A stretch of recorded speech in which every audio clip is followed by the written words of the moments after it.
Like کریں، subscribe کریں اور بیل آئیکن کو ضرور دبائیں تاکہ آنے والے ویڈیوز اب تک سب سے پہلے پہنچے۔ کہ موجودہ دور میں جہاں کہیں بھی بینک بیلنس کے ساتھ، محافظ دستے کے ساتھ مسلمان موجود ہے، وہاں پر بھی مسلمان کے دل میں ایک خوف سا محسوس ہو رہا ہے اور ڈر سا محسوس ہو رہا ہے کہ پتہ نہیں آگے کیا ہوگا۔ کیا اس کا علاج بھی قرآن میں ہے؟ اس ڈر کا، اس فیئر کا علاج بھی اللہ نے اپنی کتاب میں رکھا ہے؟ تو میں آپ سے عرض کروں کہ یقیناً اللہ نے اپنی کتاب کے اندر اس ڈر سے نکلنے کا علاج بھی رکھا ہے، اور پروردگار جل جلالہ نے قلب مسلم کو قوی بنانے کا علاج بھی اللہ نے اپنی کتاب میں رکھا ہے۔ جب پروردگار جل جلالہ نے حضرت آدم علیہ السلام کو اس فرش گیتی پر بھیجا،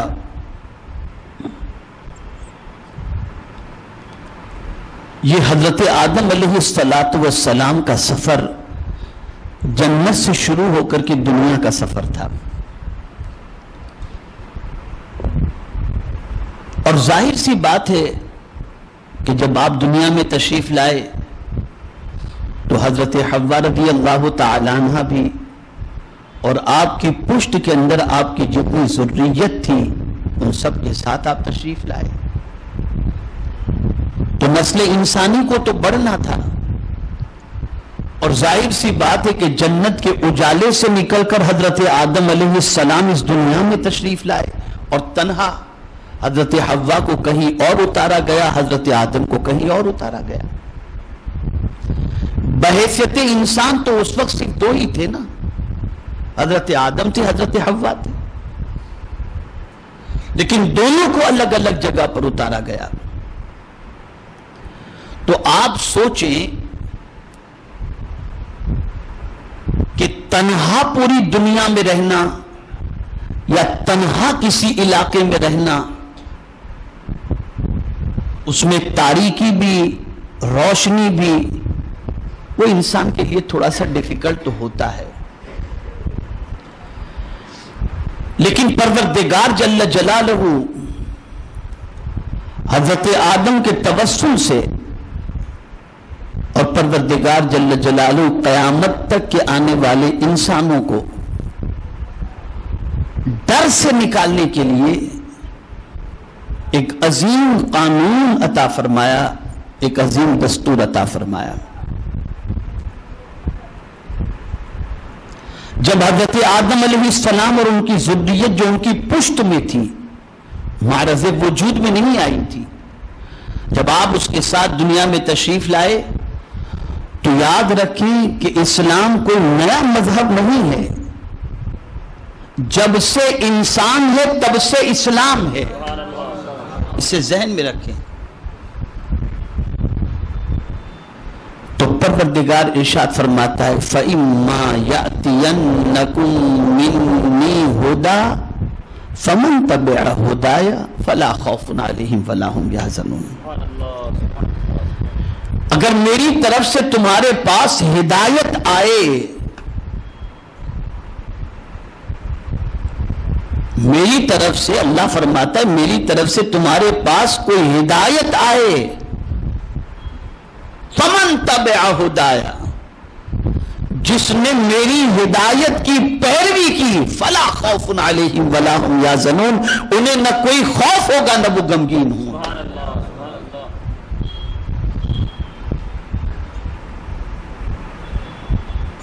اللہ کی ہدایت کی پیروی انسان کے دل سے خوف کو نکال دیتا ہے،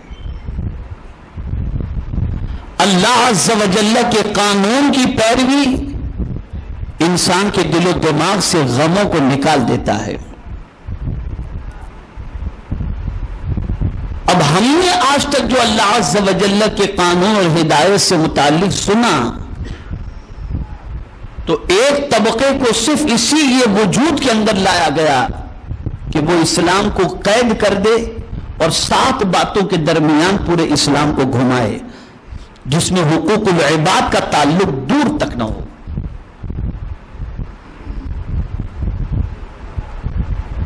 اب آپ اگر صحابہ کی زندگی دیکھیں اور احادیث کے ذخیرے کا مطالعہ کریں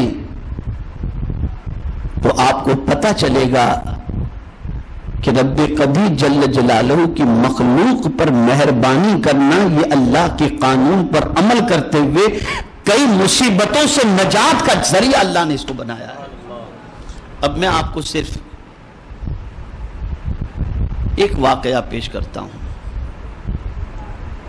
آپ ذرا دیکھیں آقا کریم صلی اللہ علیہ وسلم کا وصال ہوا،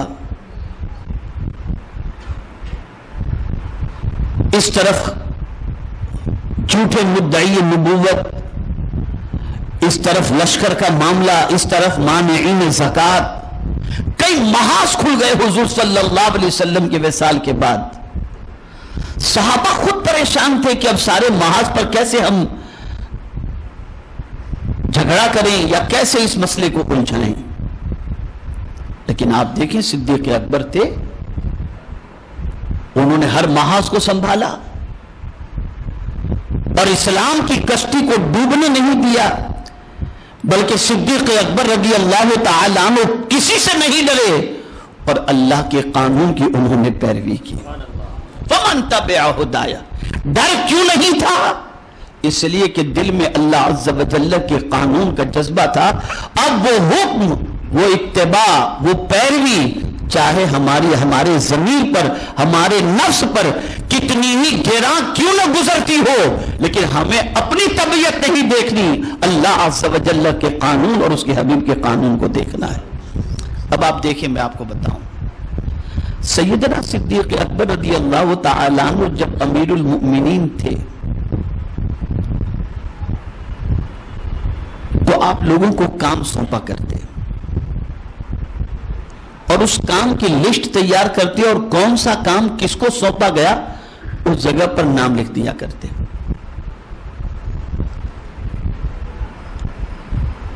سیدنا فاروق اعظم رضی اللہ المولا تبارک و تعالی عنہ کے دل میں خیال آیا